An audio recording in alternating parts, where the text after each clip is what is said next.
নমস্কার বন্ধুরা, আমি একটা নাস্তা বানাচ্ছি সুজি দিয়ে স্যান্ডউইচ। তার জন্য আমি এই কাপের 1 কাপ সুজি নিয়েছি। সুজিটাকে নিয়েছি, সুজি নিয়ে মধ্যে একটু নুন নিয়েছি, একটু গোলমরিচ গুঁড়ো নিয়েছি, 1 চামচ সাদা তেল নিয়েছি। এটাকে এখন একটু জল দিয়ে মাখাবো। আমি ওই উপকরণগুলো সব ভিজিয়ে দিয়েছি। এর মধ্যে একটুখানি খাবার সোডা দিলাম, একটু ভিনেগার দিলাম। এটাকে মাখিয়ে আমি একটা কড়াতে জল বসিয়ে দিয়ে একটা বাটি বসিয়ে দিচ্ছি স্ট্যান্ডের মতন দিয়ে, আমি একটা থালার মধ্যে তেল মাখিয়ে দিয়েছি। এর মধ্যে আমি ওই মাখা মিশ্রণটাকে ঢেলে দেবো। মিশ্রণটা আমি ঢেলে দিয়েছি, আমি এটা ঢাকা দিয়ে দেবো। আমি একটা আলুর মশলা করেছি।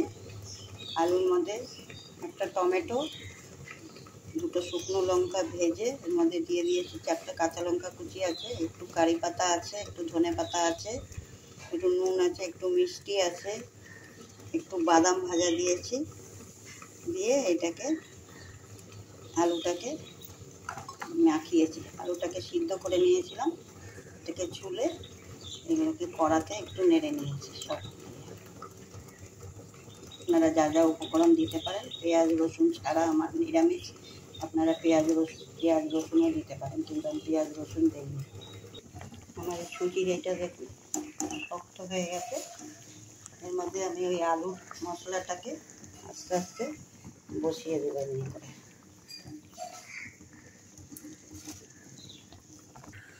আলুর পুরটা আমি এর মধ্যে দিয়ে দিচ্ছি। এরপরে আমি সুজির ব্যাটারটা আবার উপর দিয়ে দিব, দিয়ে আবার ঢাকা দিয়ে দেবো।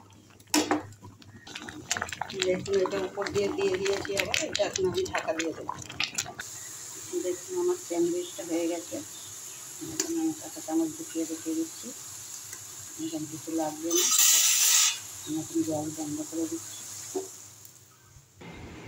দেখুন স্যান্ডউইচটা আমি এরকম করে পিস পিস করে কাটছি, এটা তাকে দেখাচ্ছি।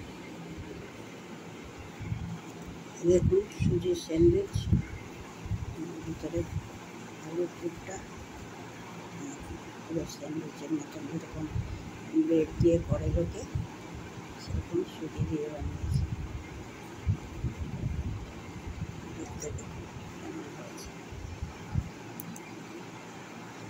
মশলা দিয়ে